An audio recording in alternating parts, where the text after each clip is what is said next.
Good afternoon. Welcome to Mind Pilot. This is Dr. Jana Price-Sharps. Today we're going to talk about self-medication.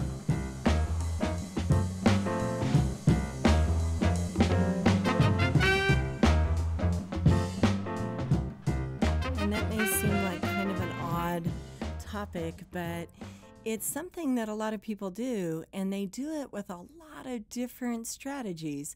So we're going to talk about what leads to wanting self-medication, and then we're going to talk about the different kinds of self-medication. Then we're going to talk about, what's good self-medication and what's going to make you feel worse. So, a lot of times people get stressed and they don't take care of the stress. It's kind of like that old adage that said a stitch in time saves nine. What does that mean? It means that if you have a tear in something, go ahead and stitch it up instead of waiting until it's completely torn. Well, the same thing can be said about mental health. If you have a restless night or you have some anxiety yesterday, then instead of running from it and going, oh my God, I don't want to think about it and I want it to go away and I want to just shut it off, instead of doing that, take a step back and say, okay, what can I do about this? Is there an underlying problem that I need to resolve? Or am I getting sick? Or did I not get enough sleep? Or did I drink too much coffee? Which is a common one. Or did I drink 3 energy drinks? Or what is going on with me that happened yesterday?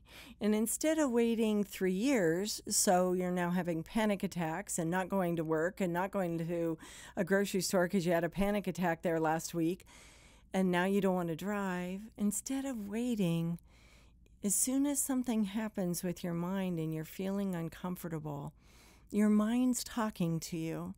You see, when you have a hurt knee, your knee is going to tell you there's a problem through pain sensations, right? You're going to know that your knee is hurt because if you put pressure on it, you're going to be saying, ouch, ooh, ow, that hurt, oh, right? How do we know when our brain is hurting? Well, our brain knocks. It's like, hello, there is a problem. And you go away, shut up, shut up, shut up. And then it gives you a little jolt of anxiety and it's still going, hello, excuse me, there is a problem here. And you go, shut up, shut up, shut up. And then it's like, okay, hello, there is a problem here. And boom, you have the first panic attack. Your brain is trying to tell you something. What is it trying to tell you? I don't know. But if you'll stop and start thinking about it, I bet you figure out what it is. So often people come in and they want a pill. They'll like, I need medication for anxiety. Well, okay, there are some people, maybe initially they need anxiety meds. But really what they probably need is to fix the problem. Because most of the time anxiety is coming from a cause. What is causing it? Is it because you're too behind in work and you need to figure a strategy to catch up? Is it because you're having relationship problems with your spouse? Is it because you're concerned about your 16-year-old? Is it because you're afraid you have a health problem and you don't want to go get it addressed? What is going on? Don't avoid it. Figure out a plan to fix it, because then the need for self-medication goes away. So many people over the last 25 years of my career have come in and they've been using some kind of self-medication that is causing more problems than it's helping, but it's because they're running from something or they're avoiding something. And the problem is the self-medication is making it worse. So again, a stitch in time saves 9.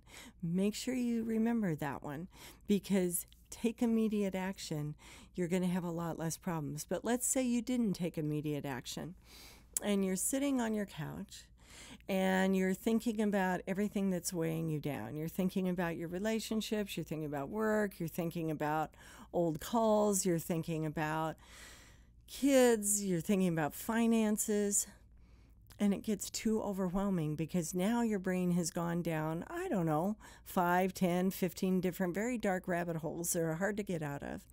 You feel absolutely miserable. You don't know what to do with yourself.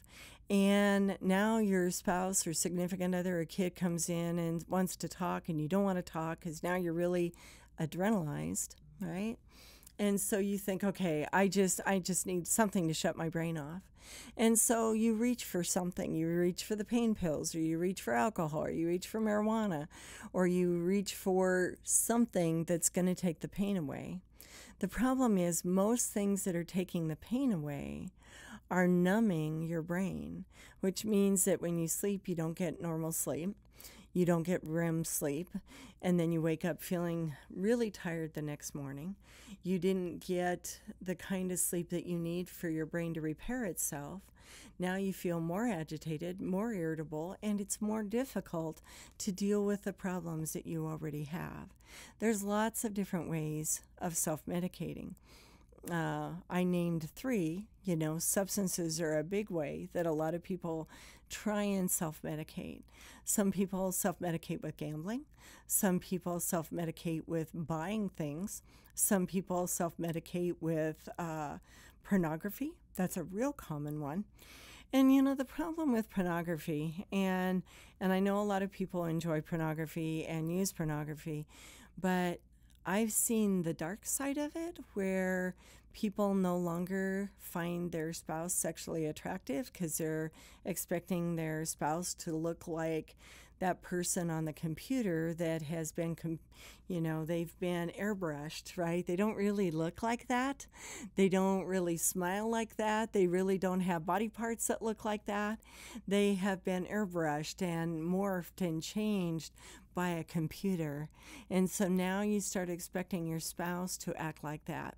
Not only that, you start expecting your spouse or significant other to only pleasure you, and you kind of forget about there's 2 people in that equation. I actually had a patient that was so bad that he had to hang a TV to be able to look at pornography when he was having sex with his significant other. And I've heard that many, many times. They just have to turn on porn before they can get an erection to be able to have sex with their significant other.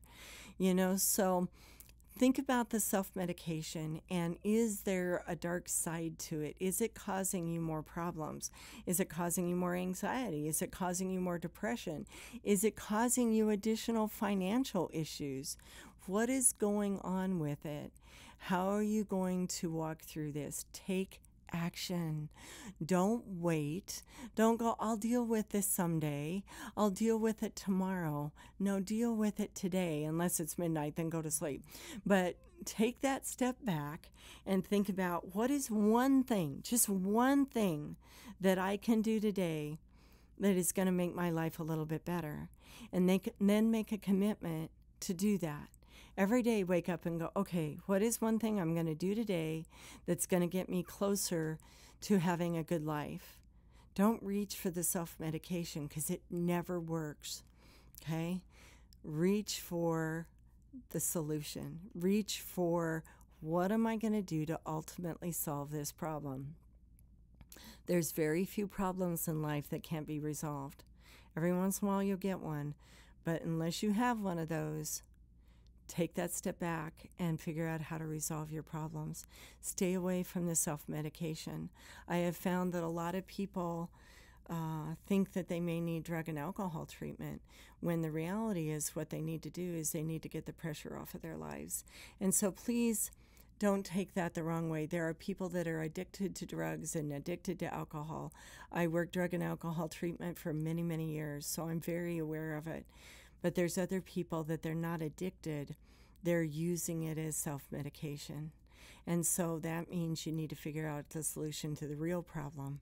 Get it fixed, one step at a time. Each day, do one thing that gets you a little closer to resolution. I hope you take action. I hope you take a chance on yourself and decide to have a good life. You deserve to be happy. You deserve to be healthy. You deserve to have a great life. Thank you so much for joining Mind Pilot. This is Dr. Jana Price-Sharps. Have a wonderful day.